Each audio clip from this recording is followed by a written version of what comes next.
explorer of militarism, and particularly the processes of militarization. I'm a devotee of the isation words in English. I try to get my handle on things by looking at processes, because I find if I take everything as a monolithic whole, militarism, or genocide, that in fact it's daunting, and also it is a damper on my curiosity. So I'm interested in how gender is manipulated, ideas about femininity, ideas about masculinity, the real lives of diverse women, the real lives of diverse men. That's what it means to do gender analysis, to be curious about all four of those things in all their diversity. When I try to think about the isation processes. That is the process by which demonization happens, the process by which securitization, the new word in American English anyway, and European security studies, securitization. You probably have your travels, you probably have noticed over the last 10 years, every new piece of surveillance that comes up when you go to an airport security, you could probably do your own personal log of what used to be there. When you came into Phnom Penh yesterday or today or 3 days ago, you noticed the new photo micro. Well, that's a company, right? That's a company that sold this government and other governments on their need for that photo technology as any person entered the country. That's the isation process that I'm really interested in. Me Too, hashtag, the Twitter sign, hashtag Me Too. As many of you know, but maybe for some of you haven't been following it that closely, was a term, a slogan, if you will, a mobilizing phrase, that was developed by an African-American activist, originally from the Bronx in New York, but now very active in small communities in Alabama, named Tarana Burke.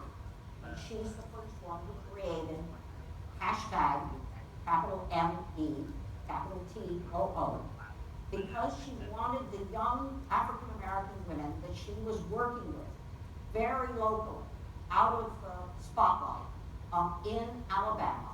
She wanted them to realize, and this is highly political, she wanted them to realize they are not alone. If you can make somebody feel they're alone, you can ensure that you can demobilize. You can isolate them. You can undercut the possibility of creating a movement. If you can convince somebody that they're the only one, that nobody will believe them, that they are to blame for whatever happens to them, if you can convince, that's a process, if you can convince anybody that they have suffered something that only they have suffered and they probably caused it by being themselves, you can ensure that it won't become political, which of course is political.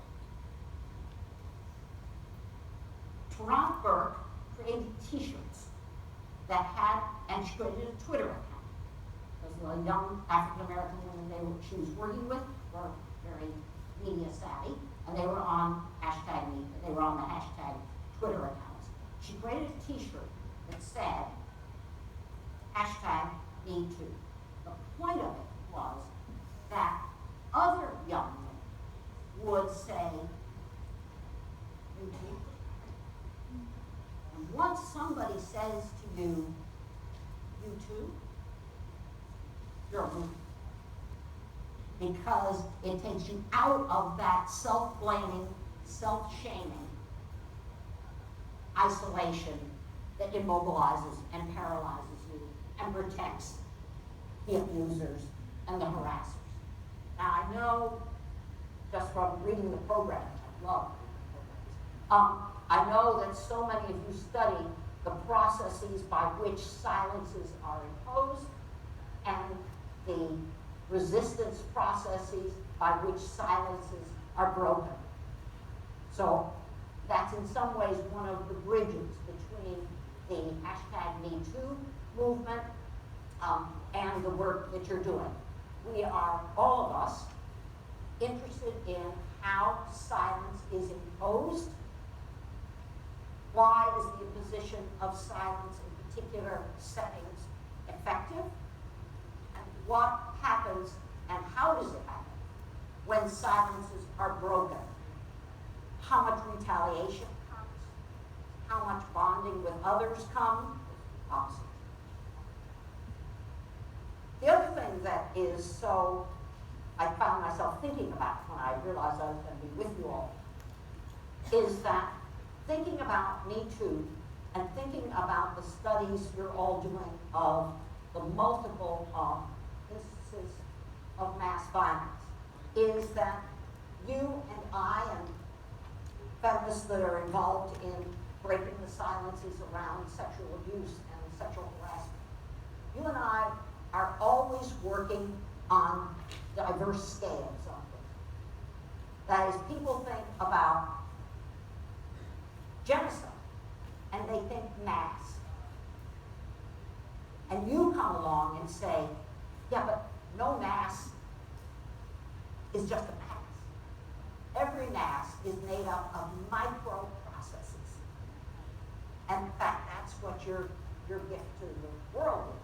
You are shining a light on making understandable every micro process that creates mass violence. Every micro process that resists mass violence. Every micro process that serves to build restoration of lives and justice in the wake of mass violence.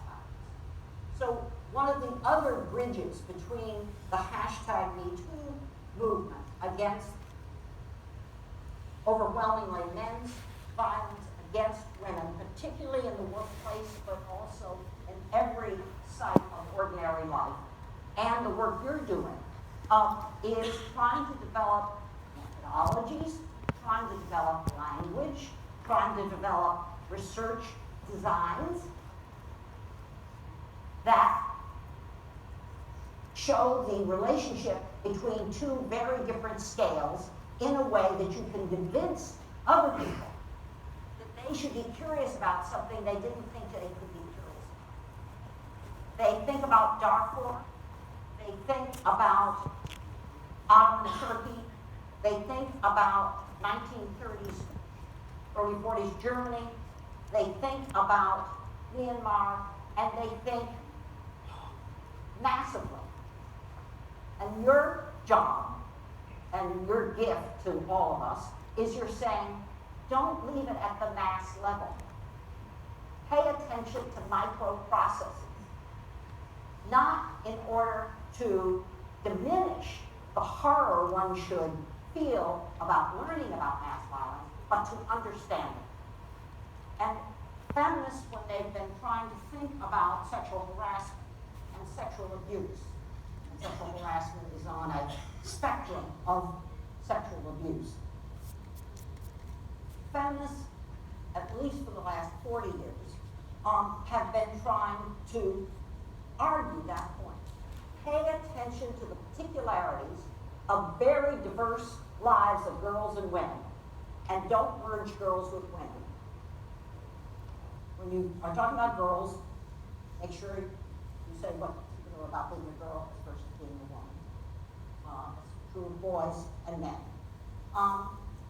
That those particular processes that shape a girl's life or a woman's life help you to make sense of what happens collectively. And that's a challenge. It's a challenge partly because people don't want to hear it.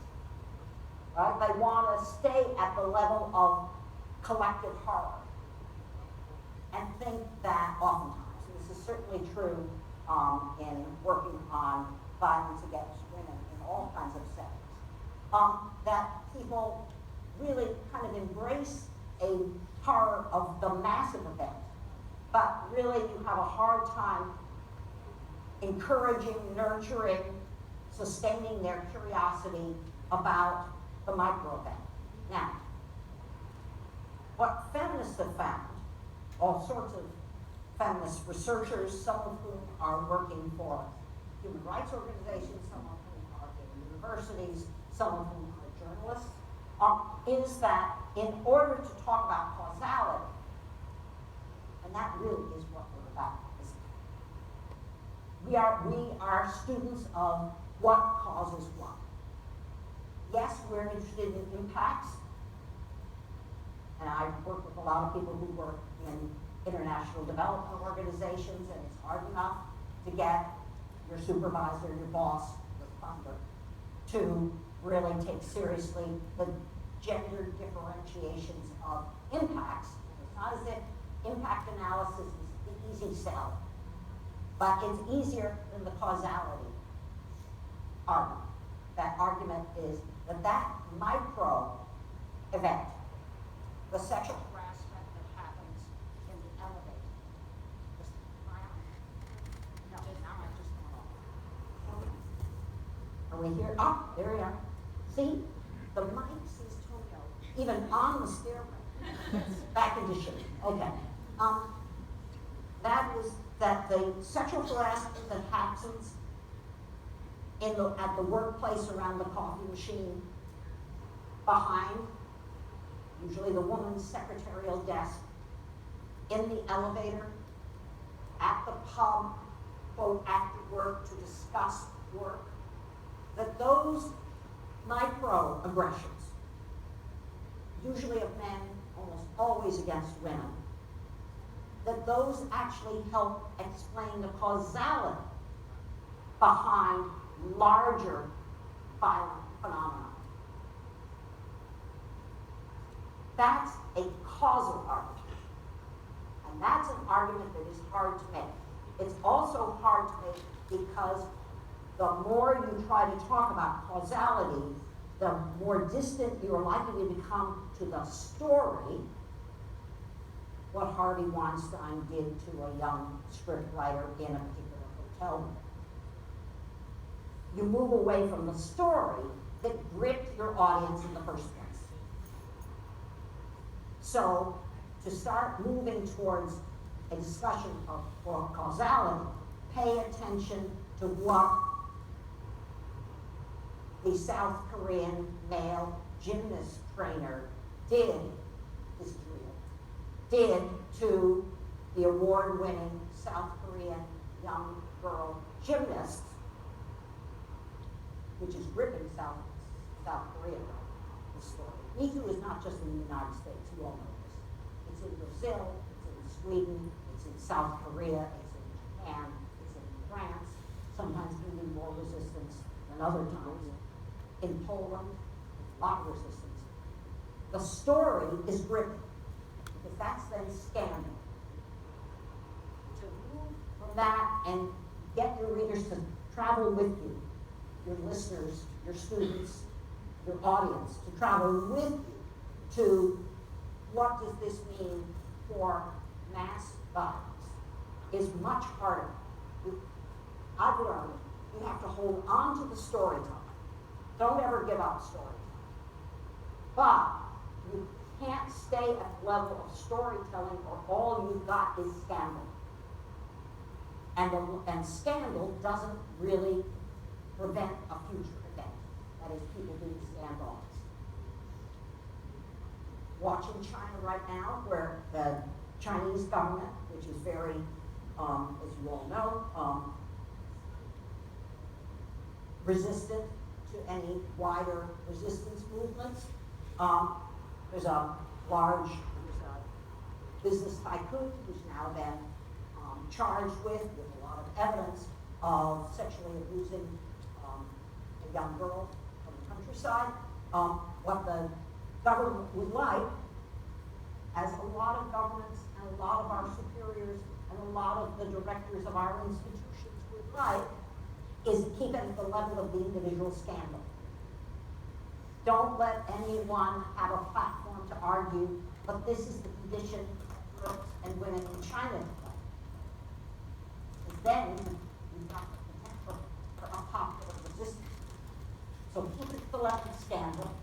Keep it at the level of the individual story that tantalizes you and excites you, but don't go to causality. Let me give you an example in Sweden and how Swedish feminists are using the Me Too movement to raise larger questions. Sexual harassment and sexual abuse by men of women and girls requires the objectification of women as women and girls as girls. It requires it. That is, a person cannot imagine that they have the license to abuse or to grope or to rape a girl or a woman unless that person's sense of license comes from their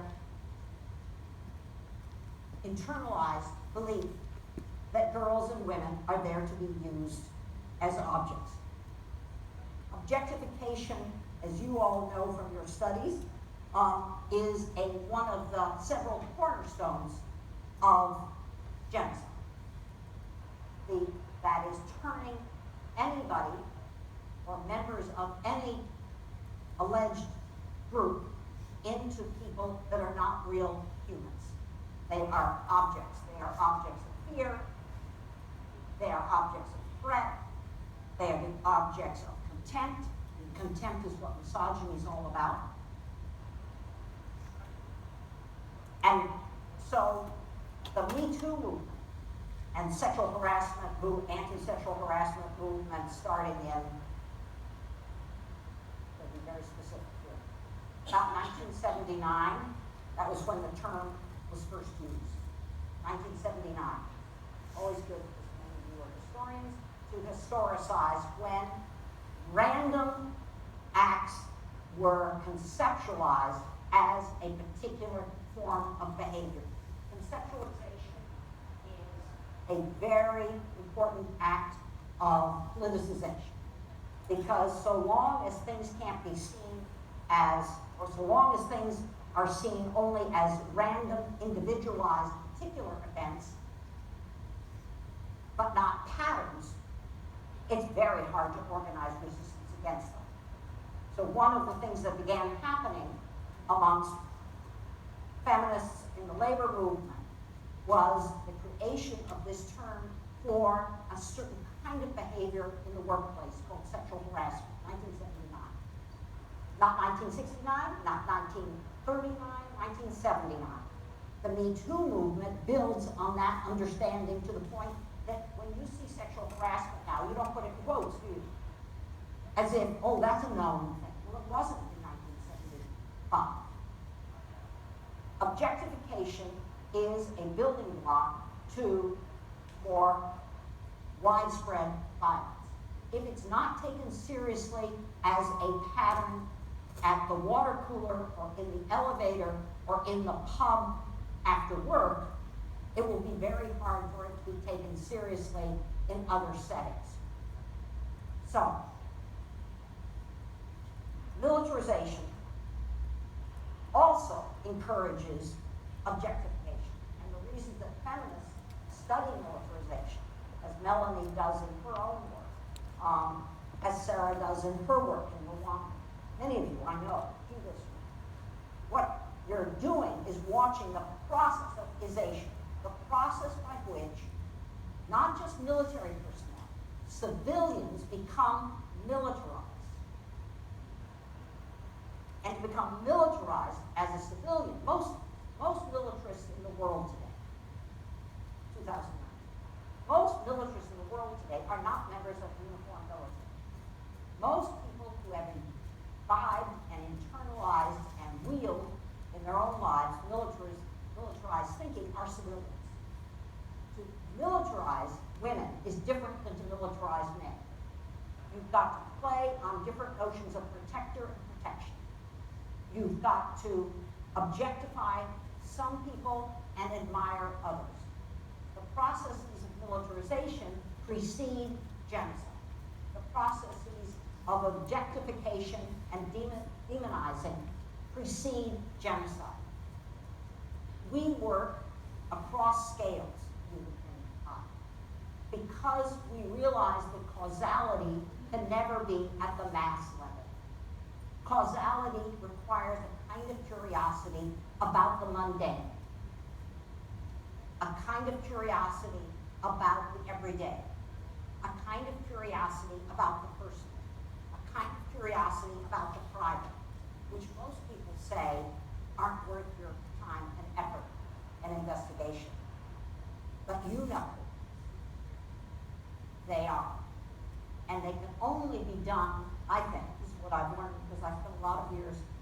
Melanie was very nice and didn't even mention the works that came before I saw the feminist light. You were very nice. But I try to remember what I didn't ask about for at least the first several publications. And I think about them a lot.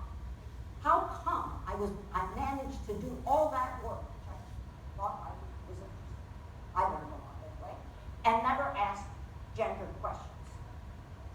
And if you start taking gender seriously now, try and keep in mind what your curiosity was like before you did, so that you can be better persuading people about why they need to develop a new curiosity to go from the micro to the macro, to go from the personal to the mass, to go from the scandal to the causal revelation.